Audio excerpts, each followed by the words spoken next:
नमस्कार मंडळी. उद्या आहे 30 डिसेंबर, वार मंगळवार आणि ह्या दिवशी आलेले आहे 2025 वर्षातील शेवटचा पुत्रदा एकादशी. पौष महिन्यातील शुक्ल पक्षातील एकादशी तिथीला पुत्रदा एकादशीचे व्रत केले जाते. या एकादशीला प्रारंभ हा 30 डिसेंबर 2025 रोजी मंगळवारी सकाळी 7:50 होणार आहे आणि एकादशीची समाप्ती 31 डिसेंबर 2025 रोजी बुधवारी सकाळी 5 वाजता होत आहे. उदय स्थितीनुसार पुत्रदा एकादशीचे व्रत 31 डिसेंबर 2025 उद्या म्हणजे मंगळवारी केले जाईल. पुत्रदा एकादशी ही अत्यल्प प्राप्तीसाठी अत्यंत महत्त्वाची तिथी मानली जाते. यंदा पौष एकादशीला भरणी नक्षत्राचा शुभ योग असणार आहे. हा शुभ योग ज्योतिषाच्या मध्ये ह्या काळात पूजा केल्यानं आपल्याला दुप्पट फळ प्राप्त होईल. पुत्रदा एकादशीचे व्रत वैवाहिक जोडप्याने करायला हवे. हे व्रत संतान प्राप्तीसाठी केले जाते असे म्हटले जाते. तसेच हे व्रत केल्यानं घरात सुखशांती वृद्धी हे कायम टिकून राहते. भगवान विष्णू आणि देवी लक्ष्मीचा आशीर्वाद हा कायम आपल्यावरती राहत असतो. या पुत्रदा एकादशीच व्रत केल्यानं जीवनातील सर्व संकटे अडचणी दूर होऊन सर्व इच्छा मनोकामना पूर्ण होतात. धार्मिकदृष्ट्या हा दिवस अत्यंत महत्त्वाचा असल्यामुळे ह्या दिवशी काही प्रभावी उपाय देखील केले जातात. आज ह्या व्हिडिओमध्ये आपण असा एक अतिशय प्रभावी असा उपाय करणार आहोत. उद्या पुत्रदा एकादशीच्या दिवशी तुम्ही उपवास नाही केला तरीही चालेल, पण फक्त सकाळीच इथे लावा एक दिवा. शत्रू तुमच्या समोर लोटांगण घालेल, 7 पिढ्यांचं दारिद्र्य नष्ट होऊन गरिबी संपेल, घरात अखंड लक्ष्मी नांदेल. तर हा दिवा कसा लावायचा आहे, कोणत्या वेळेत लावायचं आहेत, कुठे लावायचं आहेत, अशी संपूर्ण माहिती आपण आजच्या या व्हिडिओमध्ये पाहणार आहोत.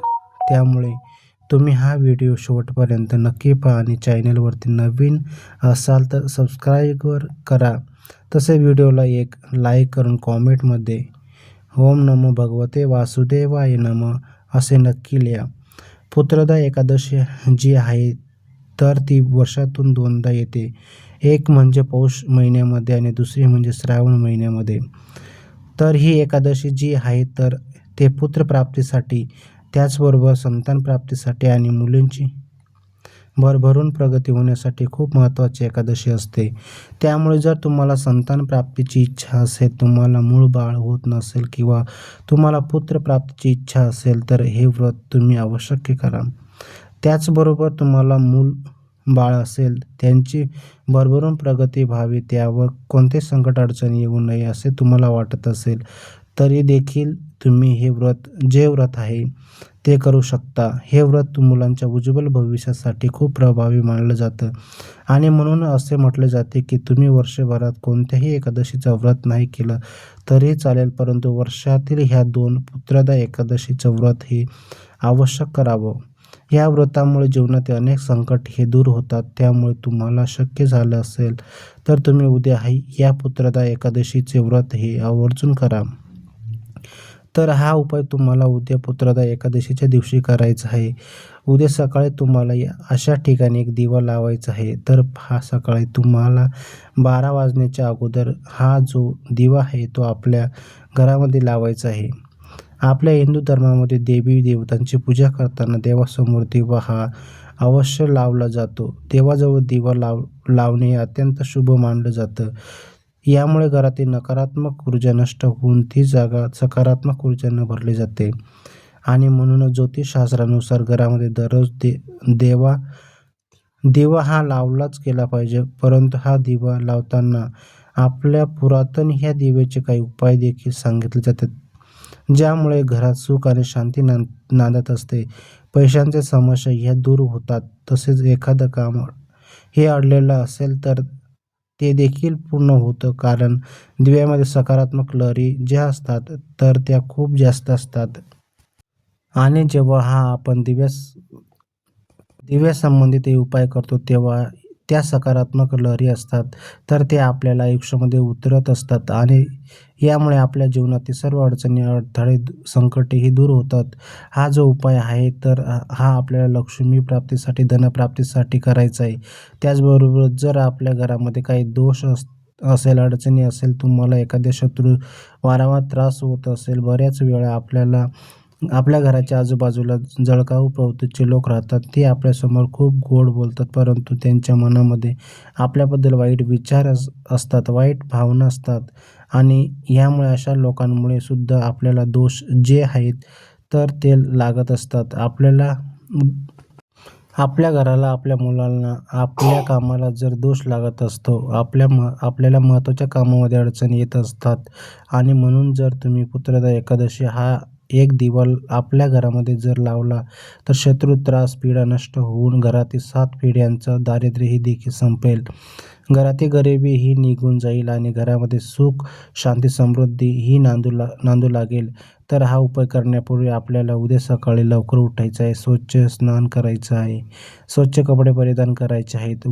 उद्या आपल्याला भगवान श्री हरी विष्णूच्या रूपात असलेल्या बाळकृष्ण जे आहेत तर यांची पूजा करायची आहे. त्यांच्या मूर्तीवरती शुद्ध पाण्यानं पंचामृताने अभिषेक करायचा आहे आणि अभिषेक केलेलं पाणी किंवा तीर्थ असणार आहे. तर ते आवश्यक आपल्या घरातील मुलांना अगदी थोडं का होईना नक्की पाजायचं आहे. यामुळे बघा मुलांचे सर्व दोष अडचणी दूर होऊन त्यांची प्रगती होऊ लागेल आणि ह्यानंतर आपल्याला हा जो उपाय आहे तर हा उपाय करण्यापूर्वी सर्वप्रथम तुम्हाला देवघरामध्ये दिवा प्रज्वलित करून घ्यायचा आहे.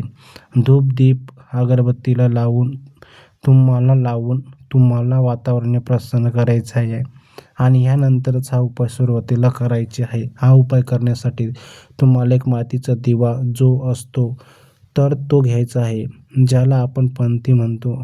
आता ही पंथी घेताना चांगली घ्या. कुठे तुटलेले फुटलेले घेऊ नका. एक चांगले पंथी जे आहे तर ते तुम्हाला घ्यायचे आहे. त्या पंथीमध्ये तुम्हाला शुद्ध गाईचे तूप जे असतं तर ते घालायचे आहे आणि दुहेरी कापसाची वात करून त्या दिव्यामध्ये तुम्हाला लावायचे आहे. जर तुमच्याकडे शुद्ध गाईचे तूप नसेल तर मोहरीचे तेल, पण तिळाचे तेल, इतर तेल कुठलेही तेल असेल तर तुम्ही दिव्यामध्ये घालू शकतात. काहीचीच हरकत नाही. त्यानंतर तुम्हाला काय करायचं आहे, एक प्लेट घ्यायची आहे. प्लेटमध्ये तुम्हाला कुंकू आणि हळद मिक्स करून एक स्वस्तिक काढायचे आहे आणि ते प्लेटमध्ये तुम्हाला मीठ जे असतं तर ते मीठ टाकायचे आहे. मूठभर खडे मीठ जे असतं तर ते तुम्हाला त्या स्वस्तिकवरती त्या प्लेटमध्ये ठेवायचं आहे. यानंतर हा जो दिवा आहे तो आपल्याला त्या मिठावरती ठेवायचा आहे आणि यानंतर हा दिवा आपल्याला आपल्या देवघरामध्ये ठेवून प्रज्वलित करायचा आहे. दिवा प्रज्वलित केल्यानंतर या दिव्यामध्ये आपल्याला चिमूटभर पांढरे तीळ टाकायचे आहे आणि 2 अखंड फुलाचे लवंग टाकायचे आहेत. या दिवशी तिळाला खूप महत्त्व दिलं जातं. कारण तिळाची उत्पत्ती ही जी आहे तर ते भगवान श्री हरिविष्णूपासून झालेलं आहे आणि एकादशी ती भगवान विष्णू समर्पित आहे. त्यामुळे या दिवशी अनेक जण तीळ जे आहे ते भगवान विष्णूचं अर्पण करत असतात आणि म्हणून चिमूटभर तीळ आपल्याला दिव्यामध्ये टाकायचे आहे. 2 लवंग टाकायचे आहेत. लवंग ह्या लक्ष्मी प्राप्तीसाठी आणि धनप्राप्तीसाठी अत्यंत महत्त्वाचे मानले जातात. यानंतर ह्या दिव्याला हळद, कुंकू, अक्षता, फुले अर्पण करायचे. धूप, दीप, अगरबत्ती वाळून घ्यायची आहे आणि यानंतर तिथेच तुमच्या देवघरासमोर तुम्हाला एक आसन घ्यायचं आहे. आसनावरती बसून तुम्हाला एक वेळा श्री सूक्तमांचं पठण करायचं आहे. त्याची फलश्रुती सुद्धा आहे. फलश्रुतीसहित तुम्हाला श्री सूक्तमांचं पठण करायचं आहे आणि ओम नमो भगवते वासुदेवाय नमः या मंत्राचा 108 वेळा तुम्हाला जप करायचा आहे. या मंत्रामध्ये इतकी शक्ती आहे की जी तुमच्या जीवनात कितीही मोठ्या अडचणी असेल तर त्या 100% दूर होतील. त्याचबरोबर पहा, फक्त पुत्रदा एकादशीच्या दिवशी ओम नमो भगवते वासुदेवाय नमः या मंत्राचा जप करण्याऐवजी तुम्हाला जर जमत असेल तर फक्त 10 मिनिटं व्हिडिओ तुम्ही या मंत्राचा जप करून पहा आणि तुमच्या आयुष्यात किती चांगला आणि आमूलाग्र बदल घडू आलेला दिसेल. या 2 सेवा करायच्या आहेत. तुम्ही हात जोडून माता लक्ष्मी आणि भगवान श्री हरी विष्णूचे नामस्मरण करायचे आहेत. तुमच्या ज्या काही इच्छा असतील तर त्या पूर्ण होतील आणि पूर्ण होण्यासाठी तुम्हाला प्रार्थना करायची आहे. जे काही अडचणी दूर असेल तर ते दूर होण्यासाठी तुम्हाला प्रार्थना करायची आहे. यानंतर हा दिवस संपूर्ण दिवसभर असाच तुमच्या देवघरामध्ये चालू ठेवायचा आहे. चुकून दिवा विझला तर पुन्हा प्रज्वलित करा. तूप किंवा तेल संपलं तर पुन्हा तुम्ही घालू शकता, काहीच हरकत नाही. यानंतर दुसऱ्या दिवशी तुम्हाला काय करायचं आहे, जे मीठ असणार आहे तर ते तुम्हाला पाण्यामध्ये टाकायचं आहे, म्हणजेच तुमच्या सिंकमध्ये तुम्हाला टाकायचे आहे आणि वरून पाणी ओतून द्यायचं आहे. फक्त ह्या मिठाचं पाणी जे आहे तर ते आपल्याला घरात साचून राहणार नाही आणि त्या मिठाला आपला स्पर्श देखील होणार नाही, याची काळजी घ्या. कारण ह्या मिठामध्ये आपल्याला घरातील संपूर्ण नकारात्मक ऊर्जा ही शोषून घेतलेली असते. आपल्या घरातून हे मीठ बाहेर जाईल अशा पद्धतीने हे आहे, हे मी तुम्हाला टाकायचे आहे. त्याचबरोबर हा दिवा तुम्ही स्वच्छ करून वापरू शकता. दिव्यामध्ये ज्या लवंग आणि तीळ आहेत तर ते तुम्ही निर्मल्यामध्ये टाकू शकता. तर असा हा उपाय तुम्हाला आजच्या दिवशी करायचा आहे. करून पहा हा उपाय. जेव्हा हा उपाय करायला तुमच्या घरामध्ये तर तेव्हा तुम्हाला त्यांचा खूप मोठा चांगला अनुभव येईल.